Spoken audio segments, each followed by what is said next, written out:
Hemos traído un profesional de contacuentos. ¿Tú sabes lo que es un cuentacuentos? Hombre, yo tengo un vecino allí que se ha casado 7 o 8 veces. Yo creo que se cuenta cuentos. No es ese, no. Él se llama Antonio López y es narrador de esos cuentos maravillosos. Tuve la oportunidad hace muy poco, el año pasado, cuando la cosa estaba normal y nos veíamos todas las caras en las ramblas arriba donde Messi López, en las ramblas de arriba de eso. Sí, donde están los centros comerciales, que no los nombro porque no me da la gana, porque son de fuera y no pagan, coño. Correcto. Perdón. Entonces allí estábamos actuando y con cosas de nuestro, ¿no? Habían grupos folclóricos, habían vinos de la tierra, tal, y aparecieron 4 personas que fueron capaces durante un ratito de entretener desde el más pequeño hasta el más adulto que estaba allí. Y esta noche tenemos una muestra aquí, para que tú... Lo tenemos aquí con nosotros. Hombre, yo tengo el placer de conocerlo personalmente. Para mí es una excelente persona y encima lee. Lee. ¿Por qué es cuentacuentos? Le gustan las letras, no como a mi vecino que se le juntan las letras y le dijo el del banco, páguelas poco a poco. Venga, les dejamos con Antonio y sus cuentos.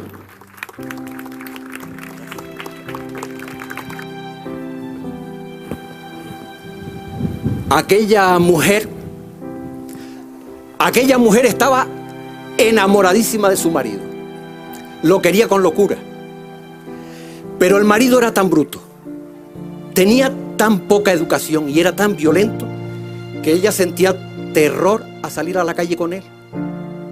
Tenía miedo que en cualquier circunstancia la dejasen ridículo delante de alguna amiga, delante de algún conocido. Por eso cuando la mujer se enteró que estaba embarazada, sintió más miedo. Porque si aquello que llevaba dentro de sus entrañas era un varón y se parecía por casualidad al bruto de su marido, iban a ser 2 para darle gritos en la casa. Y con aquel miedo se fue a casa de una vecina mayor que ella y le contó lo que le ocurría y la mujer la tranquilizó. La vecina le dijo, mira, por ese miedo pasan todas las madres antes de ser madre. Tú no te preocupes y empieza desde ya la educación. Cada vez que puedas y te acuerdes, mañana, tarde y noche, te das unos toquecitos en la barriga y le dices que se porte bien, que sea bueno. Y para no hacerle demasiado largo el cuento, al día siguiente aquella mujer, nada más levantarse por la mañana, se dio los primeros toquecitos en la barriga. Pórtate bien, sé bueno. Pórtate bien, sé bueno. Y en la hora del almuerzo, pórtate bien, sé bueno. Pórtate bien, sé bueno.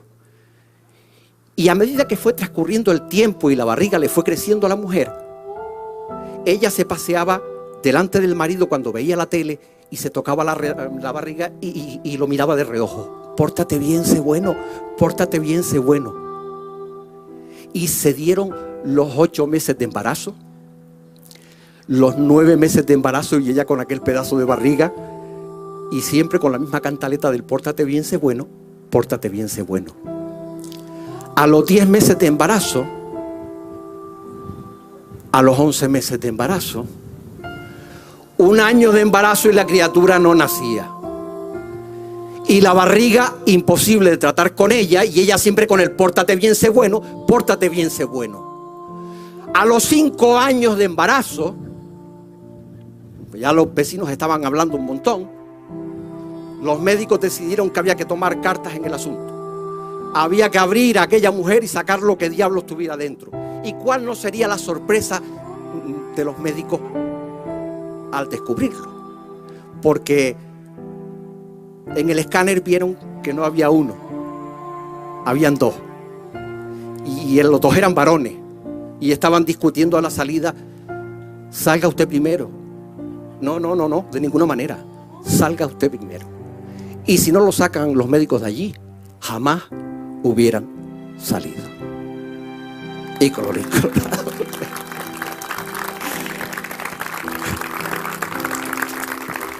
Bueno, no saben, estoy lleno de sensaciones muy bonitas por dentro. En primer lugar, porque regreso. Fíjense que me marché de concejal de festejos del municipio. Y lo primero que pensé cuando llegó el 4 de julio del año pasado fue: qué rico que no tengo que ir a la fiesta. Y mira que uno no puede escupir para arriba. Aquí estoy este año, pero de este lado de acá. Estoy encantado de estar aquí, sobre todo de ver a gente conocida que sé que se bate el cobre para que todo esto salga. Y además, con un agradecimiento muy especial porque han hecho de la palabra algo especial esta noche. Entre la música tradicional y la palabra cercana, creo que están haciendo una cosa muy inteligente. Ustedes saben dónde está la calle de Triana, ¿verdad? La calle comercial de la capital. A mitad de calle, la próxima vez que caminen, que la paseen, acuérdense de esta historia. Justo a la mitad, aproximadamente, todavía hay un comercio que tiene un disco blanco con una cruz roja agarrada con unos hierros forjados negros a la pared. Antiguamente había ahí una relojería y tenía la cruz roja por los relojes suizos. Pues bien, el matrimonio que regentaba esa relojería tuvieron la mala suerte, la desgracia de tener por descendencia a un solo hijo, un solo vástago. Digo la mala suerte porque en aquella época de la que les hablo, lo normal era tener 11 o 12 chiquillos. Tuvieron por descendencia un hijo único y para colmo de mala suerte el chiquillo fue y nació con 7 meses. Era de los que en aquella época se llamaban 7 mesinos. Todos saben que eso hoy en día no es un problema, pero en aquella época sí lo era. Los médicos le anunciaron después del parto que comenzaba una carrera contra el tiempo y contra la muerte y que debían cuidar las precauciones, y la familia obedeció todo lo que le indicaron los médicos. Al dormitorio solamente entraba la madre y una nodriza, porque recomendó el médico que se le diera la teta de la madre y de otra señora que estuviera dando leche para sobrealimentarlo. Que no abrieran la puerta de manera violenta para que no se generaran corrientes de aire, porque tenía los pulmones inmaduros y cualquier tontería se podía llevar al chiquillo. Mimos, cuidado, y consiguieron que por lo menos el chiquillo cumpliera una semana para poderlo bautizar. Y lo pusieron con un nombre, le pusieron un nombre que estaba de moda en aquella época, le pusieron Fulgencio, Fulgencito.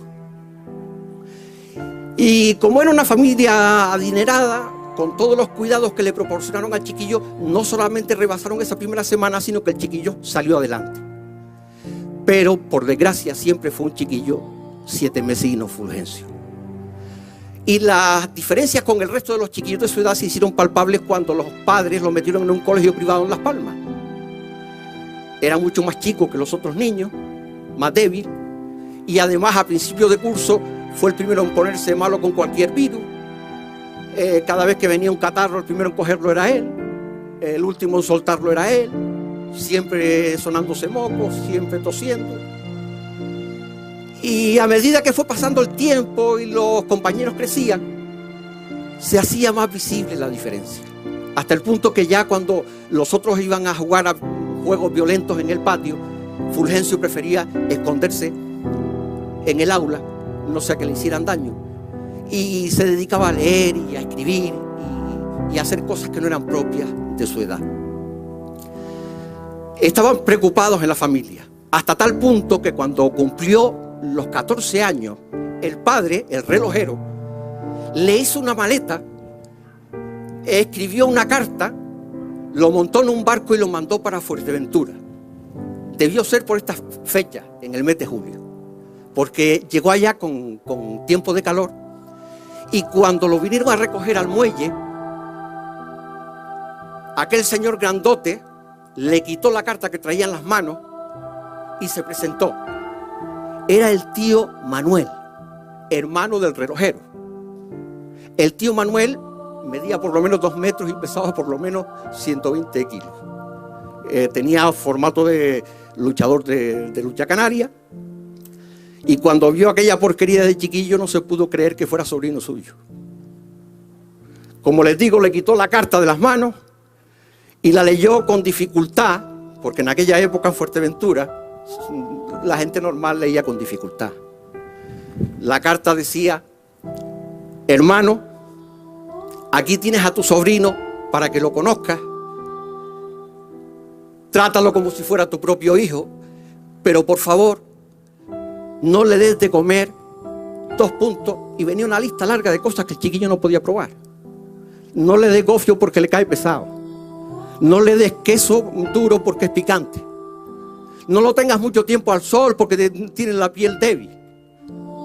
El tío Manuel, después de leer toda aquella ristra, rompió la carta e hizo lo más inteligente. Obedeció solamente a la parte del texto que decía: trátalo como si fuera tu propio hijo. Se lo llevó para la casa en Casillas del Ángel, comió de lo que había en la mesa, jugó con sus primos, saltó paredes de piedra, robó higos de las higueras ajenas y tragó sol de Fuerteventura. Y vete tú a saber si fue esa vida nueva o si fue el tener ahora primos de su misma edad, de su misma especie para jugar, que Fulgencio le cambió el color de la cara, ganó algún kilo y lo más increíble de todo, le nació un brillo en la mirada que él nunca había tenido. Y lo del brillo en la mirada no tenía que ver con sus primos, sino más bien con una prima. Entre los hijos de Manuel había una chiquilla. Si él se llamaba Fulgencio, ella se llamaba Benedicta. Y Benedicta debía tener un año más que Fulgencio, debía andar en los 15. Y era la única prueba palpable de la relación de familia, de la parte genética, entre la isla de Gran Canaria y los de Fuerteventura. Porque Benedicta era exactamente una copia de Fulgencio.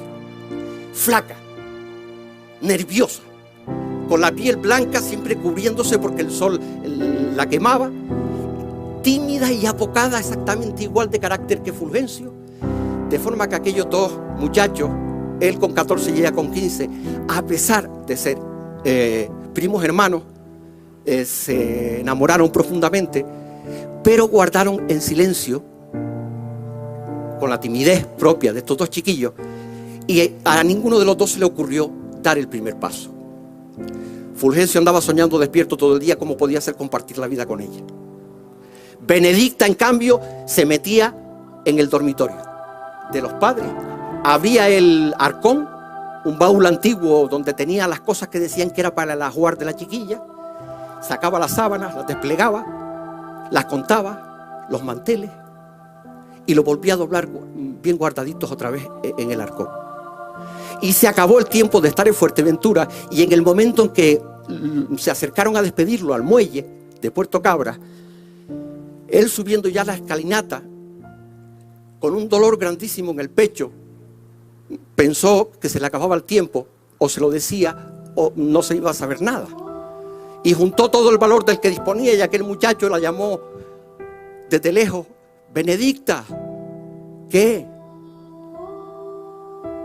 El mar está malo para salir hoy.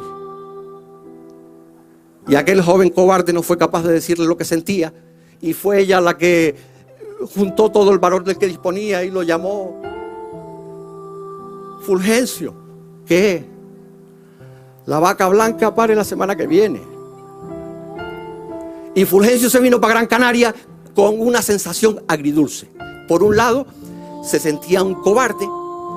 Por otro lado, sabía que era joven y que la vida tenía que ofrecerle una segunda oportunidad. Él conocía ese refrán tan bonito que dice que el soldado que deserta de una guerra está vivo para la siguiente guerra.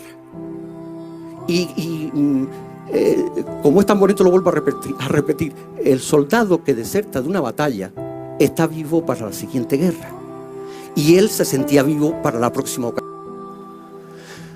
Sin embargo, cuando se bajó en el muelle de Las Palmas, el padre lo estaba esperando con una maleta mucho más grande que la anterior. A Madrid, a estudiar medicina. Eran gente de dinero, hombre de cálculos. El relojero había concluido que si su hijo enfermizo se hacía médico y se curaba sus propias enfermedades, la mitad del negocio estaba hecho. 5 años estudiando en Madrid, sin ver a la familia, porque en aquella época uno no iba y venía como se va ahora. Se compró un traje para el viaje de regreso, ya con el título debajo del brazo.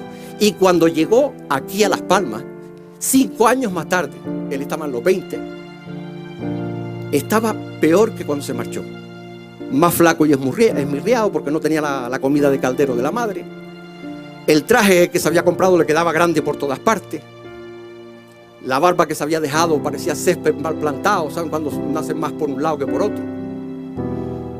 pasó por delante del padre y su propio padre no lo conoció. Y cuando se fue abandonando, quedándose a solas, y se acercaron y se hablaron, el padre lo miró a la cara y le dijo: Fulgencio, Fulgencito, Fulgencito, ¿y ahora qué va a hacer de tu vida, hijo mío? No sé, padre. Yo ahora lo que necesito es hacer la maleta chica y marcharme unos días a Fuerteventura porque tengo unas ganas de ver al tío Manuel. Bueno, será. Y hizo la maleta de chica y se marchó a Casillas del Ángel y tocó en la puerta sin ser esperado. Cuando aquella puerta se abrió, los gritos allí dentro: ¡mira quién es! ¡Mira quién es! Y la más emocionada, evidentemente, en silencio, era Benedicta. Aquella pequeña llama de amor que había estado titilando a punto de apagarse, volvió a brotar como una hoguera. Pero ¿quién les dice a ustedes? Este segundo viaje no le iba a sentar tan bien como el primero. Fulgencio dejó de comer por completo. Empeoró el aspecto físico que traía. Tenía cara de mal dormido. Hasta que los propios primos le dijeron al tío Manuel: hable con él porque creo que le pasa algo malo. El tío Manuel lo llamó a capítulo en la cocina.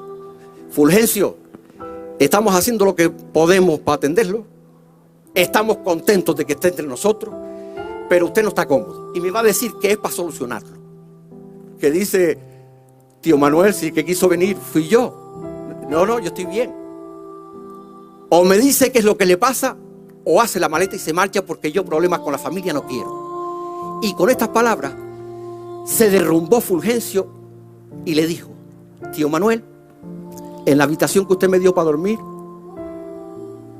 me tapo con la manta, apago la luz, la vela en la mesa de noche, y nada más apagar la luz, de la pared de enfrente de la habitación, por donde no hay puerta, hay un hombre completamente vestido de blanco que sale de la pared, empieza a caminar, se planta al pie de la cama y se queda mirando, apoyándose en un bastón, mirando para mí fijamente. Yo llevo todas las noches que llevo aquí sin poder pegar un ojo.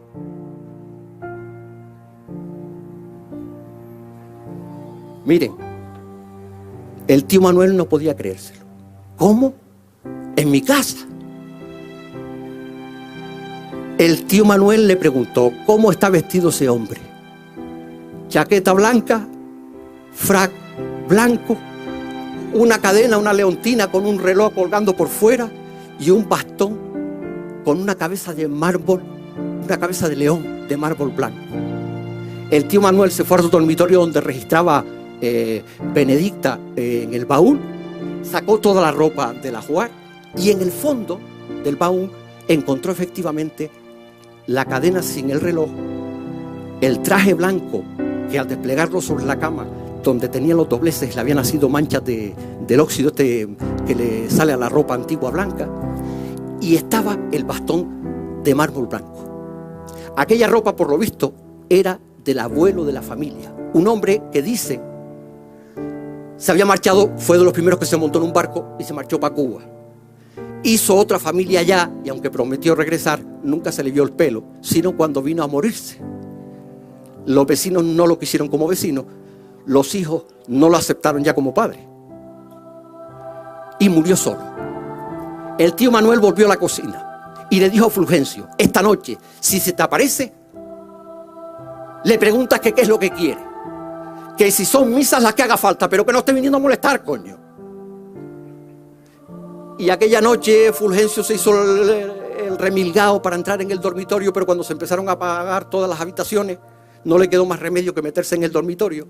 Se acostó en la cama, se tapó con la manta, y como en las noches anteriores, nada más apagar la luz de la vela en la mesa de noche, de la pared de enfrente y por donde no había puertas, un hombre completamente vestido de blanco salió, comenzó a caminar y se paró sobre el bastón, apoyándose como en el descanso militar, mirándolo fijamente. Fulgencio estaba debajo de la manta, con los ojos tapados, juntó todo el valor del que disponía, bajó la manta un poco y le dijo: mire, dice mi tío Manuel que si son misas hasta 10 le paga.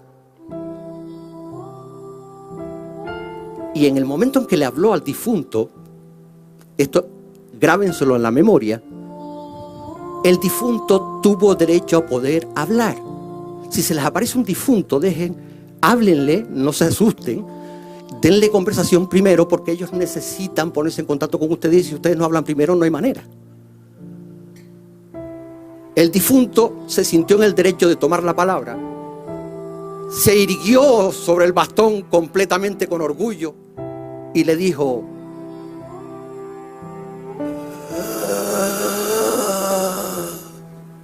que esta forma en que inicia la conversación los difuntos no es para asustar al vivo. Llevan tiempo muertos con la garganta seca igual que yo llevo rato hablando y necesitan beber agua.